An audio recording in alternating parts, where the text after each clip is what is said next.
पाकिस्तान के कब्जे वाले कश्मीर में असीम मुनीर ने अब जुल्म की इंतहा कर दी है। मुनीर के सैनिक का पीओके में महिलाओं पर अंधाधुंध गोलियां चला रहे हैं। पीओके पर पाकिस्तान के जुल्मों सितम के पूरे सबूत दुनिया देख रही है। मुनीर की हैवानियत का सबूत देता ये वीडियो पाकिस्तान के कब्जे वाले कश्मीर के कोटली चौक का है। देखिए कैसे मुनीर के जल्लाद सैनिक महिलाओं पर अंधाधुंध गोलियां बरसा रही हैं। प्रदर्शन के खिलाफ पाकिस्तानी सेना की गरजती बंदूक की आवाज साफ सुनाई दे रही है। देखिए कैसे भारी गोलीबारी के बीच महिलाएं भागकर जान बचाती नजर आ रही हैं। रिपोर्ट्स के मुताबिक जिन महिलाओं पर मुनीर फायरिंग करवा रहा है वो महिलाएं अस्पताल में अपने परिवार वालों के शव लेने आई थी, लेकिन पाकिस्तानी रेंजर्स ने उस एम्बुलेंस में ही आग लगा दी जिनसे अपने परिजनों का शव ले जाती। ये जुल्म की इंतहा इसलिए है ताकि पीओके में आजादी के नारे पाकिस्तान से अलग होने का पूरा इंकलाब दब जाए। पाकिस्तान के कब्जे वाले कश्मीर यानी पीओके में पाकिस्तानी सेना और रेंजर्स ने विरोध प्रदर्शनों को दबाने के लिए सारी हदें पार कर दी।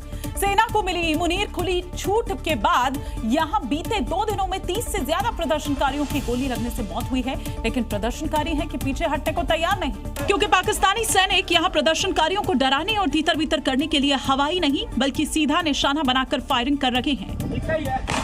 पाकिस्तानी सैनिकों के जुल्म की ये तस्वीरें कोटली से लेकर मीरपुर और डाडियाल तक से आई हैं, लेकिन लोग अब भी पीछे हटने को तैयार नहीं।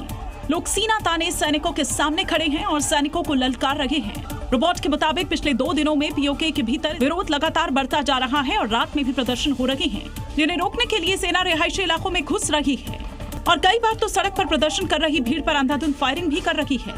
यहाँ लोग न डर रहे हैं न रुक रहे हैं, वो आजादी के लिए लगातार आगे बढ़ रहे हैं। सावन में जो महीना है वो गौ तस्करों के खिलाफ पुलिस की कार्रवाई तेज हो गई है और शहर शहर गौ तस्करों का पुलिस हाफ एनकाउंटर कर रही है और अपराध करने के बाद पुलिस या टीम पर भी हमला करने वालों को उन्हीं की भाषा में जवाब दिया जा रहा है। पैर में घुसी बुलेट और दर्द से कराहते हुए इन बदमाशों को देखिए। हालात ये है कि खुद के पैरों पर चल तक नहीं पा रहे, अपने गुनाहों को याद कर रहे हैं। यूपी में गौ तस्करों का योगी फोर्स ऐसा ही बुलेट इलाज करती है। गौ हमारी माता है और गौ के साथ तो हमारा जन्म जन्मांतर का नाता है। तुम क्या समझ पाओगे इसके बारे में? गौ माता के महत्व को तुम क्या समझ पाओगे? आजमगढ़ में जब योगी फोर्स ने गौ तस्करों को पकड़ने की कोशिश की तो उन्होंने पुलिस पर फायरिंग कर दी। जवाबी फायरिंग में एक हिस्ट्री शीटर गौ तस्कर लंगड़ा हो गया। इस पर गैंगस्टर लूट समेत 10 से ज्यादा मामले दर्ज हैं। गौ तस्कर का कुछ ऐसा ही हाल सहारनपुर में भी हुआ। मुठभेड़ में गौ तस्कर को लंगड़ा कर दिया गया। कासगंज में भी एक गौ तस्कर का बुलेट इलाज हुआ। मुठभेड़ में उसके पैर में गोली लगी। चाहे गौ तस्कर हो या फिर कोई भी अपराधी, उनको योगी फोर्स पीतल डोज दे रही है। बंगाल पुलिस ने पूर्वी बर्धमान जिले से जैश-ए-मोहम्मद के संदिग्ध आतंकी को गिरफ्तार किया है और हमीम मंडल नाम का ये संदिग्ध सीएम शुभेंदु अधिकारी की रेकी कर रहा था। हमले की प्लानिंग भी जांच में जो खुलासा हुआ है, इसका कनेक्शन पुलवामा हमले के मास्टरमाइंड सज्जाद भट्ट से भी निकला है। एसटीएफ की गिरफ्त में आए ये वही संदिग्ध आतंकी हमीम मंडल है जिसकी गिरफ्तारी ने बंगाल ही नहीं बल्कि पूरे देश को चौंका दिया, क्योंकि इस आतंकी के निशाने पर कोई और नहीं बल्कि सीएम शुभेंदु अधिकारी थे।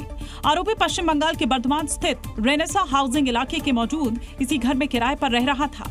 पुलिस के मुताबिक मंडल के मोबाइल और घर से मिले दस्तावेजों से ये पता चला है कि वो मुख्यमंत्री शुभेंदु अधिकारी के बारे में जानकारी जुटा रहा था। वहीं इस मामले में अब एसटीएफ के साथ एनआईए को भी शामिल करने की मांग उठ रही है। जैश-ए-मोहम्मद ये क्रॉस बॉर्डर टेररिज्म का भी सवाल है, तो अगर जरूरत पड़ेगा सरकार को ये देखना चाहिए कि एसटीएफ के साथ साथ अगर एनआईए जैसे एजेंसी को भी इसमें शामिल करना जरूरत पड़े तो करना चाहिए। गिरफ्तार आरोपी को बर्धमान कोर्ट में पेश करने के बाद एसटीएफ ने उसे रिमांड पर ले लिया और उसके दूसरे साथियों तक पहुंचने की कोशिश की जा रही है।